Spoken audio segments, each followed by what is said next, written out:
ನಮಸ್ಕಾರಗಳು. ಭಾರತಮ್ಮೆ ಮತ್ತು ಕನ್ನಡಮ್ಮೆ ಜನತೆಗೆ ಮತ್ತು ನಮ್ಮ ಪರಿಸರ ಪ್ರೇಮಿಗಳಿಗೆ ಹರ ಹರ ಮಹಾದೇವ್, ಜೈ ಗೋಮಾತೆ, ಜೈ ಪ್ರಕೃತಿ ಮಾತೆ. ಬೀದರ್ನ ಹಳೆಯ ಆದರ್ಶ ಕಾಲನಿಯಲ್ಲಿ ಕೇಂದ್ರೀಯ ವಿದ್ಯಾಲಯ ಹಿಂದುಗಡೆ ಹಳೆಯ ಆದರ್ಶ ಕಾಲನಿಯಲ್ಲಿ ಹಾವು ಬಂದಂತ ಹೇಳಿ ಕರೆ ಮಾಡಿದರು.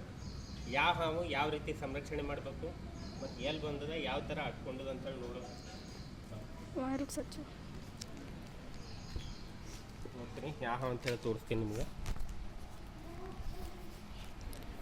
ಮನೆ ಇದೆ, ಮನೆಯ ಪಕ್ಕ ಸ್ವಲ್ಪ ಗಿಡಗಳು ನೆಟ್ಟಿದ್ದದ. ಒಂದು ಕರಿಬೇವು ಗಿಡ ಹತ್ರ, ಅದು ಕೆಳಗಿಂದ ಬಿಸಿಲು ಜಾಸ್ತಿ ಇರೋ ಸಲುವಾಗಿ ಈ ಹಾವು ಏನದಂತಂದ್ರೆ ತಂಪು ಹೋಗಲ್ಲಿ ಕೂತ್ಕೊಂಡಿದ್ದು ನೋಡ್ಬೇಕು.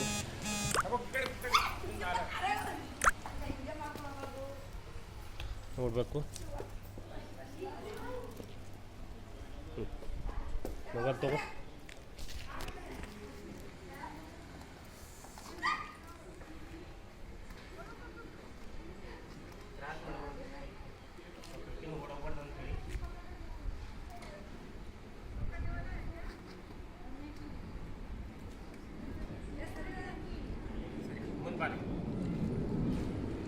ಇದಕ್ಕೆ ಕನ್ನಡದಲ್ಲಿ ನೀರುಳ್ಳಿ ಹಾವು ಅಂತೇಳಿ ಕರೀತಾರೆ, ಇಂಗ್ಲೀಷ್ ಒಳಗೆ ಚಿಕನ್ ಗಿಲ್ಬ್ಯಾಕ್ ಅಂತೇಳಿ, ಆಮೇಲೆ ಹಿಂದಿ ಒಳಗೆ ಪಾನಿವಾಲ ಸಾಂಪ್ ಅಂತೇಳಿ. ಇದ್ರಾಗಿಂದ ಯಾವುದೇ ರೀತಿ ವಿಷ ಇರಲ್ಲ, ಕಚ್ಚದ್ರಲ್ಲಿ ನಂಬರ್ 1ನೇ ಸ್ಥಾನ. ಇದು ಎಷ್ಟೇ ಸಾರಿ ಕಚ್ಚಿದ್ರೂ ಏನದ ಯಾವುದೇ ರೀತಿ ಜೀವಕ್ಕೆ ಹಾನಿ ಇಲ್ಲ. ಒಂದೇನದ ಬರೀ ಒಂದು TT ತೊಗೊಳ್ಬೇಕು.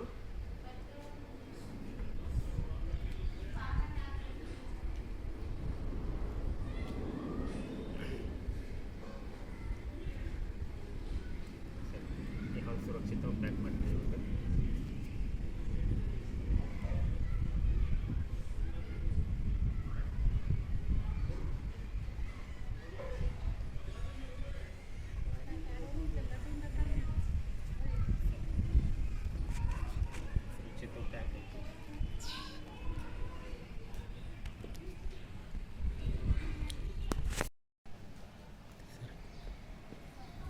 ಸರ್, ಇದು ಹಾವು ಇರ್ತಿತ್ತು, ಕಾರಣ ಎದ್ರ ಕಡೆ ನೀವು ಹಿಡಿಸಿರಿ? ಇದು ಕಾರಣ ಏನು?